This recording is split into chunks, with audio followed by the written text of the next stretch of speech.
Hello students, स्वागत है आप सभी का हमारे और आपके इस प्यारे से यूट्यूब चैनल मृत्युंजय एकेडमी पर।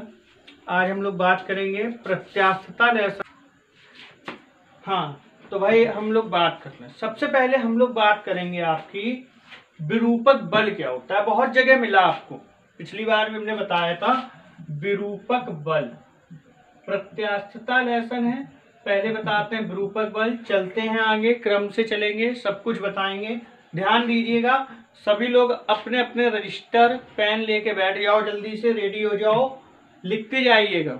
विरूपक बल, देखो बेटा, आपने देखा होगा, अच्छा रबड़ की बॉल देखी है कैसी होती, गोल, ऐसे दाबो दब जाती है, छोड़ दो फिर अपना आकार ले लेती, फिर दाब दो दब जाएगी, छोड़ दो अपना आकार ले लेगी। यानी वह बल, ठीक है, क्या कह सकते हो, किसी वस्तु पर आरोपित वह बल जो वस्तु के आकार में परिवर्तन कर देता है। किसी वस्तु पर आरोपित वह बल जो वस्तु के आकार में परिवर्तन कर देता है और पुनः हटा लेने पर, ठीक है, वस्तु अपनी पूर्व अवस्था में आ जाती है। इस प्रकार के बल को क्या कहते हैं बच्चे लोग, विरूपक बल। एग्जाम्पल, रबड़ की बॉल याद रख सकते हो, ठीक है, दाबो तो दब जाती है, छोड़ दो तो पुनः अपने आकार में वापस लौट आती है। बात समझ में आएगी नहीं। अब अगर हम बात करें तो देखिए आपके जो होते हैं वस्तुएं कितने प्रकार की होती है। सबसे पहले प्रत्यास्था लेसन है, तो इसमें ठोस वस्तु काम है। ये 3 प्रकार की होती है आपकी। कौन कौन सी वस्तु होती हैं? सबसे पहले होती है दृढ़ वस्तु, ठीक है, एक वस्तु होती है दृढ़ वस्तु, दूसरी होती है प्रत्यास्थ वस्तु, तीसरी होती है अप्रत्यास्थ वस्तु, या इसको कहते हैं सुघट्ट वस्तु। अप्रत्यास्थ वस्तु या सुघट्ट वस्तु, ठीक है। तो 3 वस्तुएं होती हैं आपकी वस्तुओं के आधार पर। ठोस वस्तु 3 प्रकार की, दृढ़ वस्तु, प्रत्यास्थ वस्तु, अप्रत्यास्थ वस्तु या सुघट्ट वस्तु। अब दृढ़ वस्तु क्या होती है, सबसे पहले बात करेंगे दृढ़ वस्तु क्या होती है ना। जैसे हमने बताया, तो दृढ़ वस्तु जिस वस्तु पर हम विरूपक बल लगाकर, ठीक है, विरूपक बल लगाएं और उसके आकार में कोई परिवर्तन ना हो, ठीक है, उस वस्तु को क्या कहेंगे, दृढ़ वस्तु। फिर से सुनिए, जिस वस्तु पर हम विरूपक बल लगाएं जो वस्तु के आकार में परिवर्तन करता है, लेकिन उस वस्तु के आकार में कोई भी परिवर्तन ना हो, ऐसी वस्तु को क्या कहेंगे, दृढ़ वस्तु कहेंगे। समझ में आई बच्चा लोग। दूसरी बात, अब देखो एक बात और बता दें आपको, हमने ये बताया, लेकिन क्या कोई भी वस्तु 100% दृढ़ हो सकती है? 100% दृढ़ वस्तु हो सकती नहीं, हो सकती। क्या तो दीवार 100% दृढ़ है। अब दृढ़ वस्तु का मतलब क्या होता है, जैसे ये बोर्ड लगा है, हमने इसको ऐसे धक्का लगाया, क्या इसके आकार में परिवर्तन हुआ? नहीं हुआ। ये दीवार है, दीवार पे धक्का लगाओ, आकार परिवर्तन होगा? नहीं होगा। दृढ़ वस्तु है, लेकिन 100% दृढ़ वस्तु नहीं होती है। क्यों? अगर 100% दृढ़ वस्तु हो तो मकान कभी तोड़वाते हैं तो टूटना नहीं चाहिए, समझ रहे हो। बोर्ड है, ठोको हथौड़े से, नहीं टूटे तो दृढ़ है 100%। मानते हैं लगभग 100% दृढ़ है, लेकिन कोई भी चीज प्रकृति में 100% नहीं है। बात समझ में आ रही है। आगे बात करते हैं, एक बात और होती है, मान लो जैसे ये गेंद है, इस गेंद के अंदर आपने सुना है पदार्थ जो होते हैं वो छोटे छोटे कणों से मिलके बने होते हैं, और इन कणों के बीच की दूरी को क्या कहते हैं, अंतराणविक दूरी। इन कणों के बीच की दूरी क्या बोलते हो, अंतराणविक दूरी। वर्ड ध्यान रखिएगा बेटा, बहुत काम आने वाले हैं, नहीं तो फिजिक्स में बहुत टफ लगेगा। अंतराणविक दूरी, ठीक है। तो देखो जैसे गेंद थी, हमने ऐसे दबाई, गेंद दबाई, अब दबाने पे क्या हुआ, जो इनकी दूरी होगी कणों के बीच की वो पास पास हो जाएगी, तो गेंद का आकार विरूपित हो गया। अब जो ठोस पदार्थ होते हैं, इनमें जो पदार्थ के अणु हैं, ये क्या पास पास नहीं आते, यानी इनकी अंतराणविक दूरी जो होती है वो पास में नहीं आती। समझ रहे हैं ना, अंतराणविक दूरी पास में नहीं आती, ठीक है। तो अणुओं के बीच की अंतराणविक दूरी भी ना बदले, ऐसी वस्तुओं को क्या कहते हैं? दृढ़ वस्तु कहते हैं। समझ में आ रहा है कि नहीं? ना आए समझ में तो पूरे पैसे वापस, ठीक। लेकिन पहले पैसे जमा करवाओ सभी लोग, तब वापस करेंगे। अगली हेडिंग है आपकी प्रत्यास्थ वस्तु। प्रत्यास्थ वस्तु क्या होती है, समझ रहे हो कि नहीं? ये है, देखिए पहला नंबर था दृढ़ वस्तु, हो गया। दूसरा नंबर प्रत्यास्थ वस्तु।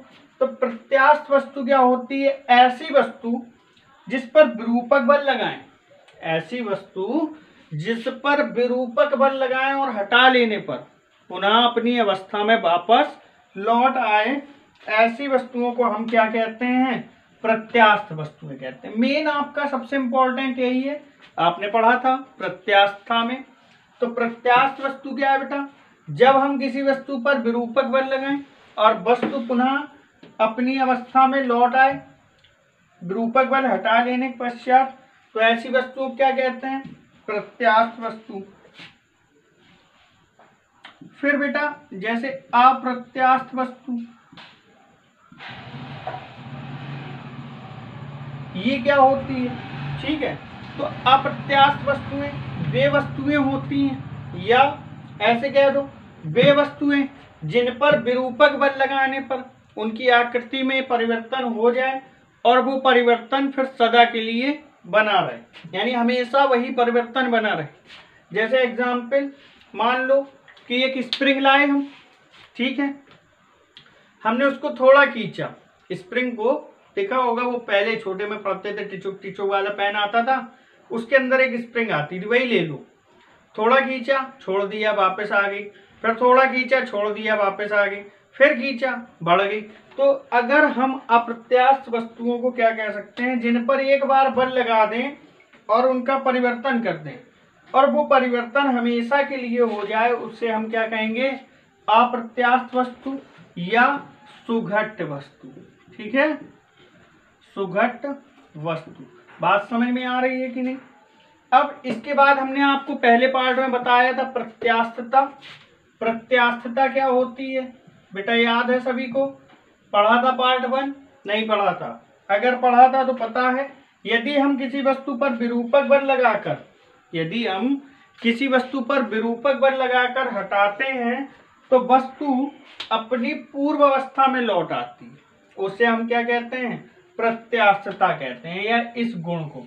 यही एग्जाम्पल ले सकते हो, कौन सा वाला? विरूपक बल वाला, कि प्लास्टिक की रबड़ की बॉल है, हमने दबाई, ठीक है, वस्तु प्रत्यास्थ थी, प्रत्यास्थ वस्तुएं विरूपक बल लगाने परिवर्तन करती, बल हटाया फिर वही अपनी अवस्था, तो प्रत्यास्थता होगी।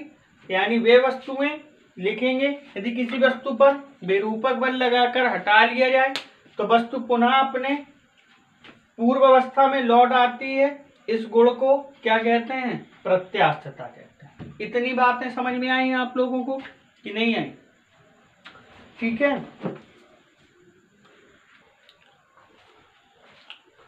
हाँ तो भाई अब आगे चलते हैं। प्रत्यास्थता की सीमा, है ना? इतनी बात समझ गए होंगे आप लोग। पढ़िए, थोड़ा लिखते जाइए। अभी देखो कक्षा 10 से पढ़ के आए हो, बहुत छोटी छोटी चीजें केवल रट के आए हो, वहां पढ़ के नहीं आए। पढ़ने को अब मिला है, अब जो भी चीज है आपके सामने वो प्रूव करना है आपको। अभी तक तो रट रहे थे, कोई ने बता दिया 2 दूनी 4 तो 4 है, अब आप देखोगे कि 2 दूनी 4 कैसे होता है। अब देखो बेटा, ये हमने बताया था आपको प्रत्यास्थता की सीमा, है ना? फिर से एक बार रिपीट कर देते हैं, ये पार्ट 1 में मैं बता चुका हूं। अब आगे चलते हैं, प्रत्यास्थता की सीमा क्या होती है? तो प्रत्यास्थता की सीमा होती है कि आप लिख सकते हो, जिस सीमा तक किसी वस्तु में प्रत्यास्थता का गुण विद्यमान रहता है उसको हम प्रत्यास्थता की सीमा कहते हैं। क्या? जिस सीमा तक किसी वस्तु में प्रत्यास्थता का गुण विद्यमान रहता है उसको हम प्रत्यास्थता की सीमा कहते हैं। अब प्रत्यास्थता का गुण कैसा? गेंद है, दाबी हाथ से, ठीक है, प्रत्यास्थता है। अब सीमा का मतलब क्या है समझो, फिर से वही छोटा वाला पेन, छोटे बच्चों वाला, टिचुक टिचुक वाला आप लाते थे, दबाने वाला, चटपट वाला, उसके अंदर एक स्प्रिंग निकलती है, थोड़ा खींचा छोड़ दिया अपने रूप में आ गई, फिर थोड़ा खींचा छोड़ दिया अपने रूप, अब पता चला आपने खींच ही दी पकड़ के, कब हो फैल गई। अब चाहो आपको अपने रूप में आ जाए तो क्या आ सकती, नहीं आ सकती। मान लो यहां से यहां तक उसकी लिमिट है, आपने यहां तक खींच दी, फैल जाएगी पूरी, अब रूप में नहीं लौटेगी। तो उस वस्तु को हम क्या कहेंगे, प्रत्यास्थता की सीमा। फिर आपने पढ़ा था प्रतिबल, क्या था याद कर लो जल्दी जल्दी एक बार। मान लो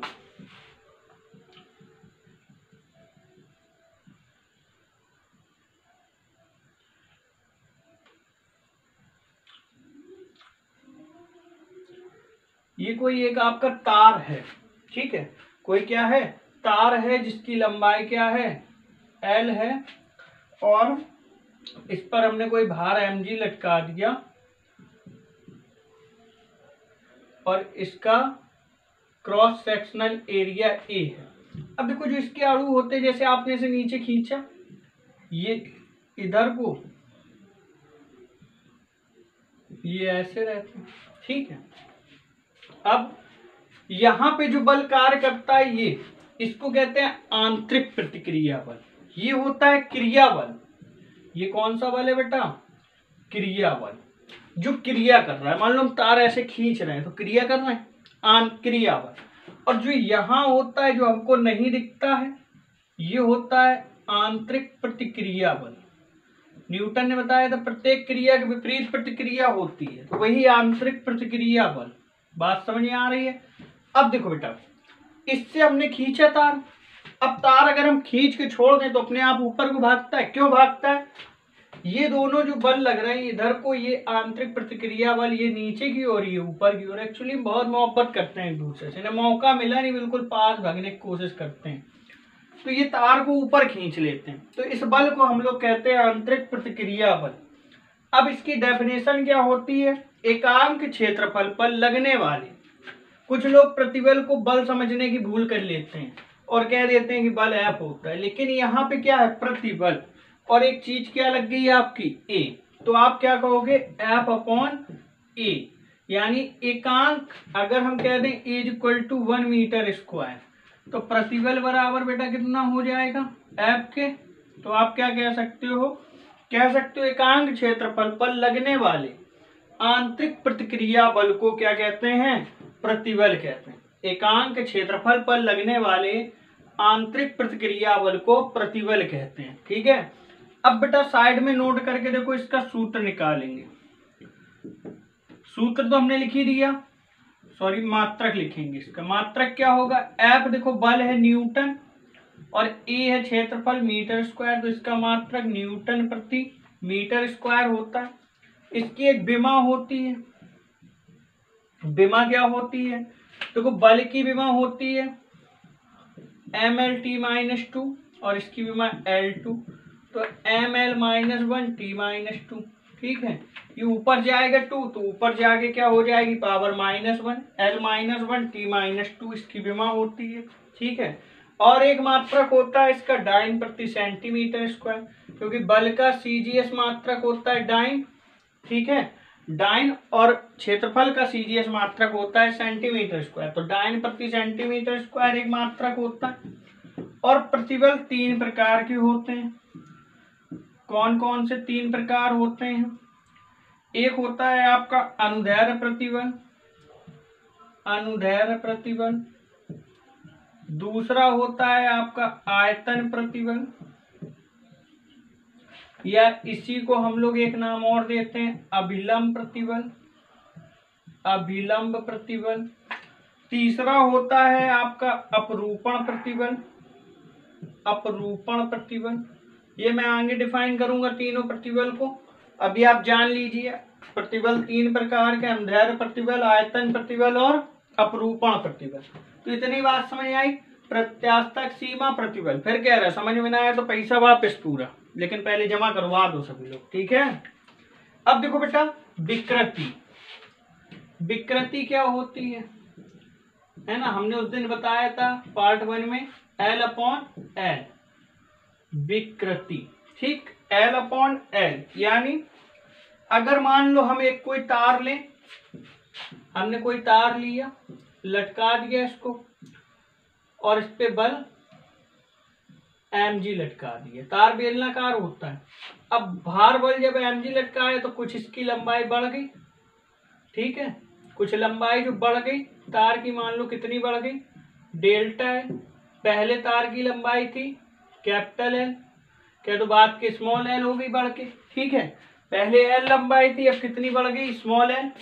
तो क्या कहते हैं, विकृति बराबर होता है, क्या होता है भाई, भिन्नात्मक परिवर्तन। लंबाई में भिन्नात्मक, या ऐसे कह सकते हो किसी वस्तु के आकार में होने वाले, किसी वस्तु के आकार में होने वाले भिन्नात्मक परिवर्तन को क्या कहते हैं, विकृति कहते हैं। भिन्नात्मक परिवर्तन को विकृति कहते हैं। समझ में आई बात। किसी वस्तु के आकार में होने वाले भिन्नात्मक परिवर्तन को विकृति कहते हैं, ठीक है। अब अगर ये क्षेत्रफल की बात होती तो क्षेत्रफल में होता तो डेल्टा ए बटे। अब देखो इसी प्रकार विकृति भी आपकी 3 प्रकार की होती है। कौन कौन सी, अनुदैर्ध्य विकृति, पहले नंबर की अनुदैर्ध्य विकृति, अपरूपण विकृति, आयतन विकृति या अभिलंब विकृति, और तीसरे नंबर की होती है अपरूपण विकृति, ठीक है। तो विकृति भी आपकी 3 प्रकार की होती है, अनुदैर्ध्य विकृति, आयतन विकृति या अभिलंब विकृति, और तीसरे नंबर की अपरूपण विकृति। बात समझ में आ रही। चलिए हम थोड़ा सा आप लोगों को बता देते हैं विमा के बारे में। आप लोग सोच रहे होंगे विमा क्या होती है, नई चीज है, नहीं सुने होंगे अभी नाम। एक्चुअली फिजिक्स फर्स्ट में है आपकी, अभी जब फिजिक्स फर्स्ट के लेक्चर डालेंगे तब आपको फिर डिटेल से पढ़ाएंगे। अभी थोड़ा सा विमा निकालना सीख लीजिए। मेन देखो विमा क्या है, थोड़ा सा बताएंगे, ज्यादा नहीं। एम एल टी थीटा ए। अब देखो एम बेटा विमा किसकी होती है, द्रव्यमान की। अगर कहीं द्रव्यमान बात आ जाए तो वहां विमा एम, लंबाई कहीं बात आ जाए वहां विमा एल, समय कहीं बात आ जाए, ताप कहीं बात आ जाए, और धारा कहीं, विद्युत धारा जैसे आपने पढ़ी थी एम्पियर इसका मात्रक होता है, विमा ए होती। मान लो हम आपसे कह दें विमा हमेशा इस ब्रैकेट में लिखी जाती है, इसको हम लोग बड़ा ब्रैकेट कहते हैं। अगर हम आपसे कह दें बेटा बताओ क्षेत्रफल की विमा क्या होगी, तो क्षेत्रफल का फॉर्मूला बेटा क्या होगा, लंबाई इंटू चौड़ाई। अब लंबाई हो या चौड़ाई है तो आपकी दूरी एक तरह से, तो एल इसकी दोनों का गुणा हो जाएगा तो विमा कितनी बन जाएगी, एल स्क्वायर। हम आपसे कह दें बेटा बताओ आयतन की विमा क्या होगी, तो लंबाई इंटू चौड़ाई इंटू ऊंचाई होता है आयतन। तो लंबाई की विमा भी एल, चौड़ाई की विमा एल, और ऊंचाई की विमा एल, तो ये हो गई L3। अगर हम बेटा आपसे कह दें कि बताओ आपकी विमा बल की क्या होगी, तो बल बराबर होता है द्रव्यमान इंटू त्वरण। अब इससे पहले जैसे त्वरण निकालना है तो पहले बेटा क्या निकालेंगे, वेग निकाल लो, दूरी बटे समय होता है फॉर्मूला। अब देखो साफ साफ लिखा है दूरी विमा एल, समय लिखा है विमा टी। अब टी ऊपर जाएंगे तो किसके हो गए, माइनस LT-1। हम कह दें आपसे त्वरण की बताओ बेटा, त्वरण आपने पढ़ा है वेग परिवर्तन बटे समयांतराल, वेग परिवर्तन बटे समयांतराल। तो वेग परिवर्तन आपको देखो वही है, अभी निकालिए LT-1, निकालिए कि नहीं, समयांतराल t। अब ये t ऊपर जाएगा तो ऐड हो जाएगा LT-2। ऐसे द्रव्यमान की विमा m, त्वरण की विमा LT-2, तो इसकी विमा क्या बन गई बच्चा लोग, MLT-2। बात समझ आ रही है। ऐसे विमा निकाल लेते हैं कोई भी चीज हो, बात समझ गए, अब कर लोगे। चलते हैं हम अपनी फिजिक्स में। अब बात करेंगे प्रत्यास्था गुणांक। हमने आपको बताया था उस दिन यंग प्रत्यास्था गुणांक, आयतन प्रत्यास्था गुणांक और दृढ़ता गुणांक। तो पहले बात करेंगे प्रत्यास्था गुणांक की। तो प्रत्यास्था गुणांक के लिए आप 2 चीजें याद रख लो। क्या, लघु विकृतियों के लिए प्रत्यास्था की सीमा के भीतर लघु विकृतियों के लिए प्रत्यास्थता की सीमा के भीतर, है ना, दो वर्ड याद रख लो इसमें, एक तो लघु विकृतियों के लिए और प्रत्यास्थता की सीमा के भीतर, है ना, अनुदैर्ध्य प्रतिबल और विकृति के अनुपात को, किसको, प्रतिबल और विकृति के अनुपात को क्या कहते हैं भाई हम लोग, प्रत्यास्थता गुणांक कहते हैं। समझ गए क्या, लघु विकृतियों के लिए प्रत्यास्थता की सीमा के भीतर प्रतिबल तथा विकृति के अनुपात को प्रत्यास्थता गुणांक कहते हैं। ठीक है, अब ये बेटा देखो, जैसे आपके प्रतिबल और विकृति तीन प्रकार के थे, उसी प्रकार से प्रत्यास्थता गुणांक भी तीन प्रकार के होते हैं। कौन कौन से, यंग प्रत्यास्थता गुणांक, यंग प्रत्यास्थता गुणांक, दूसरा आयतन प्रत्यास्थता गुणांक या विलंब प्रत्यास्थता गुणांक, है ना, और तीसरा होता है दृढ़ता गुणांक। तीन प्रकार के, जैसे तीन प्रकार के प्रतिबल, अनुदैर्ध्य प्रतिबल, आयतन प्रतिबल और अपरूपण प्रतिबल, ऐसे ही तीन प्रकार की विकृति और तीन प्रकार के प्रत्यास्थता गुणांक। तो सबसे पहले बात करेंगे यंग प्रत्यास्थता गुणांक, है ना। अच्छा, प्रत्यास्थता गुणांक क्या होता है, पहले एक चीज और समझ लो थोड़ी सी, कि देखो बेटा, अगर किसी तार की लंबाई, मान लो हम कोई तार ले लें, अब इसकी अगर हम लंबाई खींचेंगे, समझ रहे हो बात, तो इसका व्यास कुछ कम हो जाएगा। अगर लंबा होगा तार तो व्यास जरूर चेंज हो जाएगा, यानी अगर तार खींच रहे हैं तो इसकी त्रिज्या में परिवर्तन हो रहा है या व्यास में। ठीक है, अगर किसी तार की लंबाई उसकी मोटाई की तुलना में बहुत अधिक हो, तार की लंबाई मोटाई की तुलना में बहुत अधिक हो,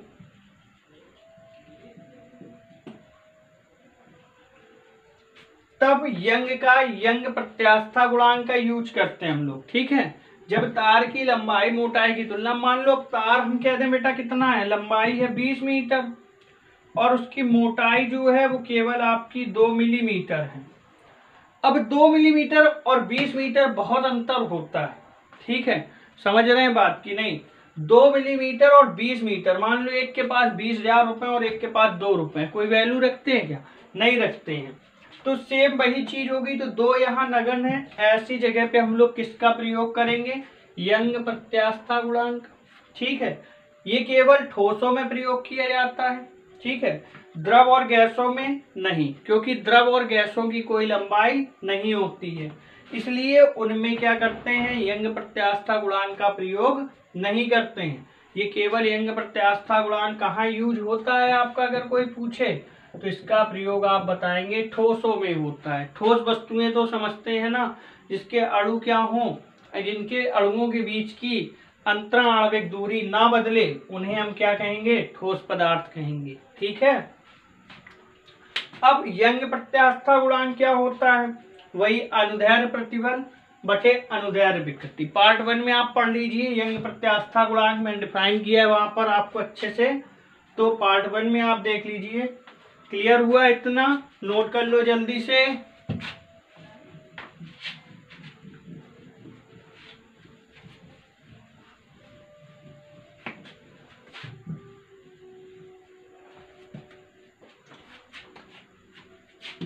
फिर देखो बेटा, 2 तारों के लिए प्रत्यास्थता गुणांक,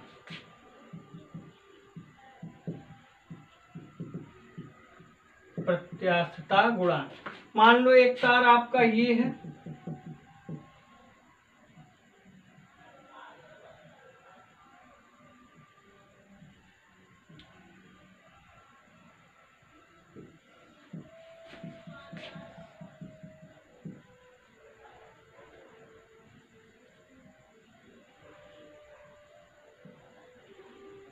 ठीक है, ये 2 तार हैं, इस पे बल हमने लटका दिया, मान लो M1 G1, इस पे बल लटका दिया M2 G2। ठीक है, M1 G1 या M1 द्रव्यमान लटका दिया, M2 द्रव्यमान लटका दिया, इसकी लंबाई L1 है, इसकी लंबाई L2 है। अब जब द्रव्यमान लटका है तो तार कुछ बढ़ेगा, मान लो ये बढ़ गया, जो ये L1 बढ़ गया, स्मॉल L1, ये वाला तार L2 बढ़ गया, स्मॉल L2 कहेंगे, ठीक है। इसका परिच्छेद क्षेत्रफल A2 है, ठीक है। अब आप क्या कहोगे, यंग प्रत्यास्थता गुणांक क्या होता है, y बराबर अनुदैर्ध्य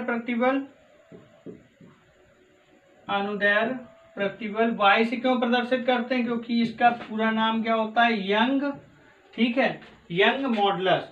तो यंग के लिए y है, यंग जवान वाला नहीं है, यंग यहाँ पे क्या थे आपके, एक वैज्ञानिक का नाम था, y अनुदैर्ध्य प्रतिबल बटे अनुदैर्ध्य विकृति, अनुदैर्ध्य प्रतिबल बटे अनुदैर्ध्य विकृति। क्रम से याद कर लो, देखो प्रतिबल तीन प्रकार के, अनुदैर्ध्य, आयतन और अपरूपण। ऐसे ही यंग प्रत्यास्थता गुणांक, फिर इसके बाद है आयतन, तो वहां कहेंगे अभिलंब प्रतिबल बटे आयतन विकृति, या आयतन प्रतिबल बटे आयतन विकृति। थर्ड पॉइंट दृढ़ता गुणांक, तो अपरूपण प्रतिबल और अपरूपण विकृति। उसके क्रम से लेते जाओ, क्रम याद रखिए, तीनों याद हो जाएंगे। अब अनुदैर्ध्य प्रतिबल क्या होता है, F/A, और अनुदैर्ध्य विकृति small l upon capital L, तो FL अपॉन AL, है ना। अब देखो बेटा, F इक्वल टू कह सकते हो mgl, A इक्वल टू कह सकते हो पाई r स्क्वायर L। तो ये y का फॉर्मूला निकल आया।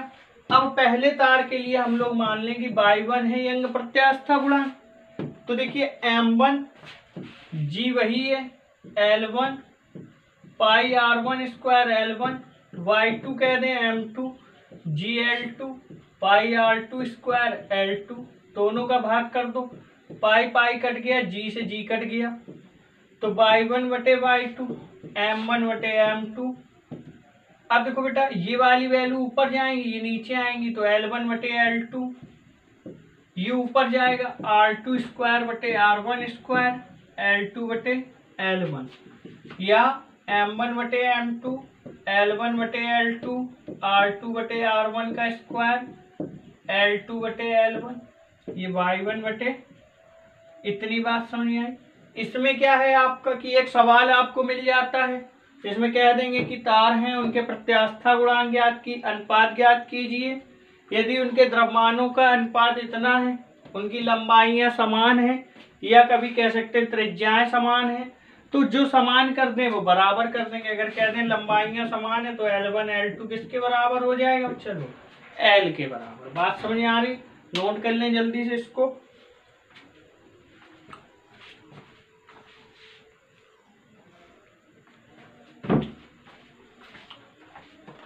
फिर देखिए इसके बाद, उस दिन हमने आपको बताया था, पार्ट 1 में पढ़ाया है, क्या पढ़ाया था, बताया था कि सिद्ध करिए कि रबड़ और स्टील, है ना, या इस तरह से लिख दो कि स्टील अधिक प्रत्यास्थ होती है रबड़ से, क्यों। तो इसको हम लोग सिद्ध करेंगे। अब रबड़ की अपेक्षा, ये बात सही है जो इन्होंने कहा है, स्टील अधिक प्रत्यास्थ है, क्यों, है ना। तो देखो बच्चा लोग, मान लो आपके पास एक रबड़ की चीज है कोई, और एक स्टील की आपने स्केल ले ली, स्केल खींचोगे, ऐसे पकड़ी और ऐसे खींची और छोड़ोगे, फट से पहुंचेगी, जितनी रबड़ नहीं तेजी से पहुंचेगी। ये बात सत्य होती, लेकिन अब इसको प्रूव करेंगे हम लोग। ऐसे नहीं मानेंगे कि कह दिया कि हाँ प्रत्यास्थ है तो हमने मान लिया हाँ प्रत्यास्थ है, तो हम लोग प्रूव करेंगे। मान लो दो समान लंबाई की चीजें लाएं, एक रबड़ है और एक क्या है आपका स्टील है, ठीक है, एक रबड़ है एक स्टील है।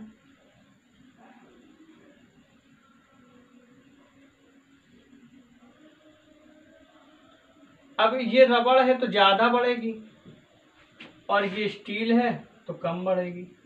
मान लो कह दो स्टील बढ़ी LS, इसकी लंबाई थी कैपिटल LS, रबड़ जो बढ़ी वो LR और इसकी लंबाई बढ़ी स्मॉल LR, ठीक है। इतनी बात समझ आई। इस पे हमने जो द्रव्यमान लटकाया वो द्रव्यमान कह दो कि ms है, सब s और r कह दो। इस पे जो द्रव्यमान लटका है वो कह दो mr है। द्रव्यमान समान लटकाया, अब समान द्रव्यमान लटकाया तो जितना ms उतना ही mr और बराबर m के। फिर जितना ls उतना lr उतना ही l। अब ls और lr ये अलग अलग है, ls और lr ये अलग अलग बढ़ रहे हैं, तो इनको हम लोग सेम नहीं कहेंगे। अब आपको पता होता है कि y बराबर होता है mgl बटे पाई r स्क्वायर एल। अब देखो स्टील के लिए लिखोगे तो YS MS G LS पाई RS और स्मॉल ls। समीकरण 1 Y R लिखोगे MR G LR पाई RR स्क्वायर LR, दोनों का भाग कर दो। अब देखो MS MR इक्वल है, LS LR इक्वल है, ठीक है। और इनकी त्रिज्याएं क्या होंगी, जब लंबाइयां समान है त्रिज्याओं में परिवर्तन होगा, त्रिज्याएं भी समान हो जाएंगी। ये कैंसिल हो गई, G से G कैंसिल, बेटा क्या बचा बाई एस बटे बाई आर LR बटे LS। अब आपको पता है कि LR बड़ा है LS से, ये पता है क्योंकि ये रबड़ है, ज्यादा बड़ी, स्टील कम बड़ा। देखो स्टील इतना ही बड़ा, रबड़ इतनी बढ़ गई, तो LR बड़ा है LS से। अब ये जब बड़ा है तो बाई एस बड़ा हो जाएगा बाई आर से। अतः आप कह सकते हो कि स्टील जो होती है वो रबड़ की अपेक्षा अधिक प्रत्यास्थ होती है, ठीक है। अब आपकी एक क्लास और बची है, उस क्लास में आपका इसकी थ्योरी पूरी कंप्लीट हो जाएगी। आप इतना पढ़िए, फिर नेक्स्ट क्लास में थ्योरी कंप्लीट करके फिर न्यूमेरिकल पे चलेंगे। अगर आपको अच्छा लगा हो